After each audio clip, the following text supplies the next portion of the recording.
Hello, welcome to the alchemist. तो आज जो है हम जी सेट 2019 इनऑर्गेनिक केमिस्ट्री के 1 to 5 क्वेश्चन सॉल्व करेंगे। तो जो है पोर्शंस में हम क्वेश्चन सॉल्व करते जाएंगे, तो शॉर्ट वीडियो में आपको जो है कॉन्सेप्ट भी ज़्यादा मिलेंगे और आपका टाइम भी जो है कम यहाँ पे यूज़ होगा। ठीक है, तो फर्स्ट क्वेश्चन क्या है, that identify the correct sequence which represent the increasing order of the polarizing power। तो polarizing power का कॉन्सेप्ट आपको पता होना चाहिए, फजान्स रूल जो है वो आपको पता होना चाहिए, दैट polarizing पावर कब इंक्रीज होगा, जब आपका जो है कटायन स्मॉल साइज केटायन होगा, राइट। स्मॉल साइज केटायन होगा, तो यहाँ पे सबसे स्मॉल साइज केटायन होगा, उसका पोलराइजिंग पावर जो है वो सबसे ज्यादा होगा, राइट। तो यहाँ पे आपका जो है पोटेशियम, कैल्शियम, मैग्नीशियम और बेरियम, तो बेरियम, मैग्नीशियम एंड कैल्शियम वो आपके एक ग्रुप में आएंगे, +2 एंड +2। और ये जो है लिथियम, सोडियम एंड पोटेशियम, ये आपका यहाँ पे आएगा। तो आपका सबसे स्मॉल साइज केटायन कौन सा होगा, ये होगा। और दूसरा क्या है यहाँ पे रूल में, that small size of cation, and दूसरा क्या होना चाहिए, लार्जर चार्ज। चार्ज क्या होना चाहिए, हायर चार्ज होना चाहिए। तो हायर चार्ज तो इन तीनों में ही है, राइट। तो सबसे कम साइज का और लार्जर कैटायन होगा, लार्जर चार्ज होगा, दैट इज योर बेरियम +2। तो बेरियम +2 में सबसे ज्यादा जो है पोलराइजिंग पावर होगा। फिर आपका मैग्नीशियम +2, फिर आपका कैल्शियम +2, राइट। पहले बेरियम +2, फिर आपका मैग्नीशियम +2, फिर आपका जाएगा कैल्शियम +2, और सबसे कम पोलराइजिंग पावर होगा आपका के+ में, राइट। तो ये सही ऑर्डर आपका बी ऑप्शन में मिलेगा, so B is your right answer. अगर आपको पोलराइजेशन दिया होता तो वहां पे आपको एनायन देखना होता है, सबसे बड़ा जो लार्ज एनायन होता है वो आपको सबसे ज्यादा पोलराइजेशन देता है, राइट। तो ये था फजान्स रूल का कॉन्सेप्ट। सेकंड क्वेश्चन क्या है, that which of the following metal cation having the same size। तो सेम साइज आपका zirconium +4 एंड hafnium +4 में होगा, ड्यू टू lanthanide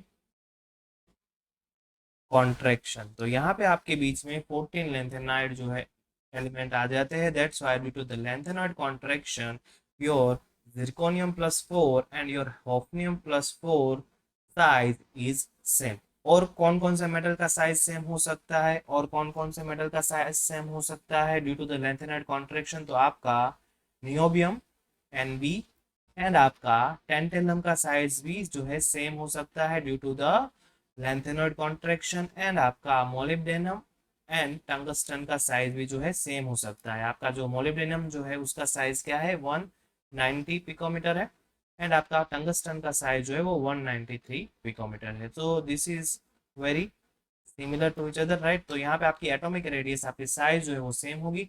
यहाँ पे भी आपकी जिरकोनियम की साइज जो होती है वो 160 पिकोमीटर होती है, और आपके हॉफनियम की साइज जो है वो 159 पिकोमीटर होती है, राइट। सो यहाँ पे रीजन क्या है, due to the lanthanoid contraction. और नेक्स्ट एग्जाम में क्वेश्चन पूछने की प्रोबेबिलिटी जो है वो यहाँ से हो सकती है, तो ये भी जो है आपके सेम साइज के मेटल होते हैं, राइट। फिर थर्ड क्वेश्चन क्या है, the value of the electronegativity of M and N 2.5 and 1.05 respectively, that percentage ionic character। तो परसेंटेज आयोनिक कैरेक्टर के लिए आपको फॉर्मूला एक जो है लिख लेना है अपने नोट्स में। और आपने वीडियो स्टार्ट किया तब से अभी तक आपको जो है नोट्स लेके ही बैठना है, और हर एक क्वेश्चन को अपने नोट में नोट डाउन कर लेना है, राइट। तो percentage ionic character is equal to क्या होगा, 16 into the delta electronegativity plus 3.5 into delta electronegativity square, right. तो यहाँ पे डेल्टा इलेक्ट्रोनेगेटिविटी क्या होगा, इलेक्ट्रोनेगेटिविटी डिफरेंस होगा, क्या होगा 2.5 माइनस 1.05, तो ये आपका हो जाएगा 1.45। ये आपका हो जाएगा 1.45। तो यहाँ पे क्या आएगा, 16 into 1.45 plus plus 3.5 into 1.45 square, right. तो फाइनली आपका आंसर जो है वो अराउंड 30% आता है। तो 30% के सबसे नजदीक वाला आंसर जो है वो आपका राइट ऑप्शन होगा, दैट इज योर 28.80, 28.80, राइट। फिर आपका नेक्स्ट क्वेश्चन क्या है, that the molecular shapes of the ClO2 minus BrF3 and ICl2 minus R। तो आपको क्या पूछा है, दैट सेम होगा या डिफरेंट होगा, राइट। और दूसरा क्या पूछा है, the lone pair of electron. तो चलो हम निकालते हैं ClO2 माइनस के लिए। तो आपको पता है दैट क्लोरीन में आपके 7 वैलेंस इलेक्ट्रॉन होते हैं, तो उसको आप कैसे रिप्रेजेंट करोगे, ऐसे 1 2 3 4 5 6 7, और एक यहाँ पे नेगेटिव चार्ज है तो वो 8 आ जाएगा। फिर आपका ऑक्सीजन जो है वो डबल बॉन्डेड होता है, तो यहाँ पे एक ऑक्सीजन, ये आपका दूसरा ऑक्सीजन, और यहाँ पे एक और दो जो है ये आपके लोन पेयर हो गए।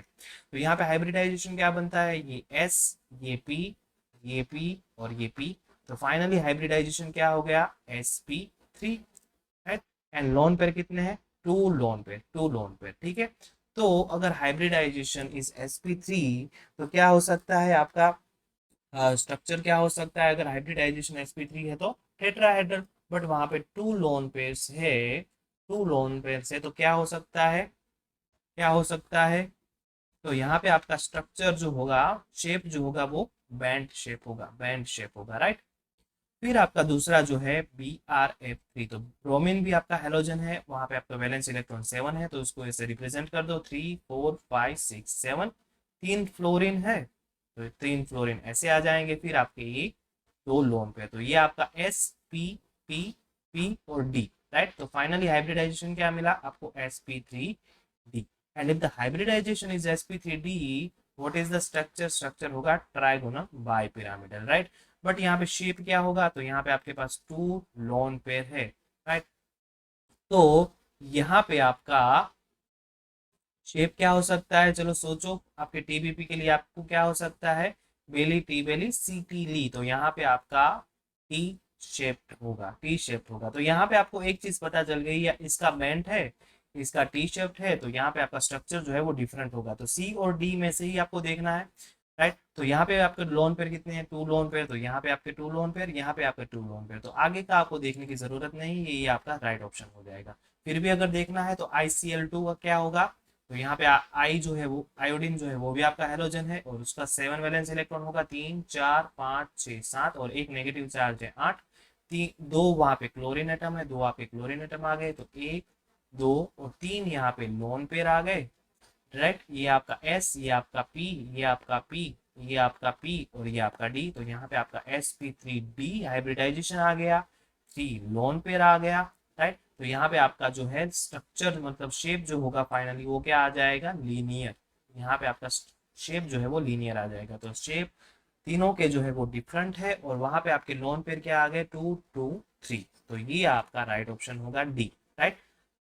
नेक्स्ट क्वेश्चन क्या है, fifth, among the following which pair sulphur atom do not have sp3 hybridisation. तो कहाँ पे सल्फर का हाइब्रिडाइजेशन जो है वो sp3 नहीं है, वो हमें पता लगाना है। तो पहले ऑप्शन से स्टार्ट करते हैं, तो ये आपका पहला ऑप्शन होगा। सल्फर के कितने होते हैं वैलेंस इलेक्ट्रॉन, 6, 1 2 3 4 5 6, और दो वहां पे नेगेटिव चार्ज है, तो 7 और ये 8, राइट। 7 और ये 8। कितने ऑक्सीजन है, 4, तो 1 2 3 और 4। तो यहाँ पे आपका sp तो ये आपका sp3 हाइब्रिडाइजेशन हो गया, तो यहाँ पे आपका sp3 हाइब्रिडाइजेशन है। फिर दूसरा क्या है, HCl2, तो 1 2 3 4 5 6, राइट। ये एक क्लोरीन, ये दूसरा क्लोरीन, यहाँ पे लोन पेयर, यहाँ पे लोन पेयर, तो इसका sp, ये p और ये p। तो यहाँ पे फाइनली हाइब्रिडाइजेशन क्या बनता है, sp3। समझ में आ रहा है, यहाँ पे कोई कंफ्यूजन नहीं होना चाहिए, बहुत इजी इजी क्वेश्चन है।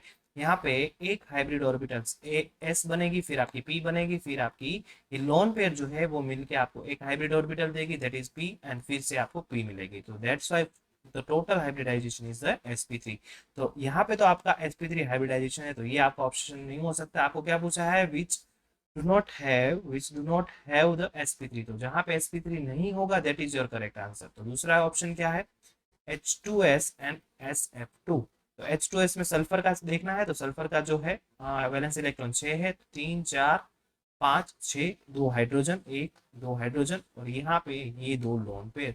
तो इसका S, ये P और ये P। तो फाइनल हाइब्रिडाइजेशन क्या निकलता है, sp3। फिर यहाँ पे आपका SF2 जो है वो भी सेम टाइप ही है, यहाँ पे आपके 6 वैलेंस इलेक्ट्रॉन होंगे, राइट। और अगर लिखना है तो ऐसे लिख सकते हो, 3 4 5 6, 2 फ्लोरीन एटम है, 1 2, फिर ऐसे 2 लोन पेयर रहेंगे, तो यहाँ पे आपका एस, ये आपका पी, राइट, ये आपका पी और ये आपका पी, तो यहाँ पे भी दोनों sp3 हाइब्रिडाइज सल्फर है, तो that is also not your correct answer, right. फिर आपका थर्ड ऑप्शन क्या है, SO3-2 एंड SO4-2, तो यहाँ पे आपका जो ऑप्शन था वो एग्जाम में गलत दिया हुआ था, यहाँ पे आपका -2 होना चाहिए, और यहाँ पे सेट के एग्जाम्स में कई बार जो है आपके आंसर्स जो है वो गलत हो सकते हैं, तो यहाँ पे टेंशन लेने की जरूरत नहीं है। At the end of your examination ऐसे जो भी गलत क्वेश्चंस होते हैं उनके मार्क्स आपको डायरेक्टली इंक्लूडेड मिल जाते हैं। कई बार आपने आंसर की सोल्व की है और आपके जो भी आंसर मतलब आपकी जो भी मार्क्स होते हैं फाइनल रिजल्ट में आपका जो मार्क्स है वो बढ़ के आ जाता है due to the this type of mistakes, right. तो यहाँ पे आपका SO3-2 का क्या होगा, तो SO3-2 का अगर निकालना है तो 1 2 3 4 5 6 आपके सल्फर के और 2 नेगेटिव चार्ज वहां पे है, तो ऑक्सीजन ऑक्सीजन और ऑक्सीजन, 1 2 3, और ये आपका लोन पेयर, तो यहाँ पे आपका SP P and P, finally क्या हाइब्रिडाइजेशन मिलता है, sp3। फिर आपका SO4-2 के लिए ऑलरेडी हमने निकाला हुआ है, तो यहाँ पे S से आपको जो है टाइम वेस्ट होने से बचाना है, तो यहाँ पे ऑलरेडी आपने SO4 का निकाला है sp3, तो यहाँ पे दोनों sp3 है, तो C is also not your correct answer, ये भी नहीं होगा, ये भी नहीं होगा, ये भी नहीं होगा, तो यही आपका सही आंसर होना चाहिए। अगर देखना है तो देख लेते हैं, SO3 का क्या होगा, 1 2 3 4 5 6, राइट, सल्फर का 6 वैलेंस इलेक्ट्रॉन, 3 ऑक्सीजन, राइट, तो यहाँ पे 1 2 और 3 ऑक्सीजन, तो ये आपका हो जाएगा sp2 हाइब्रिडाइज्ड। और SO2 का क्या होगा, तो 6 1 2 3 4 5 6 सल्फर के वैलेंस इलेक्ट्रॉन, 2 ऑक्सीजन है, डबल बॉन्ड है, राइट, तो यहाँ पे आपका ऑक्सीजन और ये आपका लोन पेयर, ये आपका लोन पेयर, तो ये आपका S, ये आपका P, ये आपका P, तो फाइनली आपको sp2 हाइब्रिडाइजेशन मिलेगा। तो यहाँ पे आपके डी ऑप्शन में SO3 एंड SO2 जो है वो sp2 हाइब्रिडाइज्ड है, तो यहाँ पे आपको पूछा क्या है, which do not have the sp3 hybridisation, तो आपका डी ऑप्शन जो है वो सही ऑप्शन होगा। ठीक है, तो ये हमारे 5 क्वेश्चन हो गए, ऐसे हम जो है 5 क्वेश्चन करके प्रीवियस ईयर के क्वेश्चन सॉल्व करेंगे। So if you visit our channel first time then subscribe our channel, so you will get the notification of our next video, right. ऐसे ही हम जो है 5 क्वेश्चन लेके पांचों क्वेश्चन के जो है कॉन्सेप्ट्स आपको देंगे प्रीवियस ईयर क्वेश्चंस के, right, previous year question papers के, और आप जो है अपने फ्रेंड्स के साथ भी ये वीडियो शेयर कीजिए so that can also get the benefit, right. तो मिलते हैं नेक्स्ट वीडियो में, तब तक के लिए प्रिपरेशन करते रहिए, बेस्ट ऑफ लक।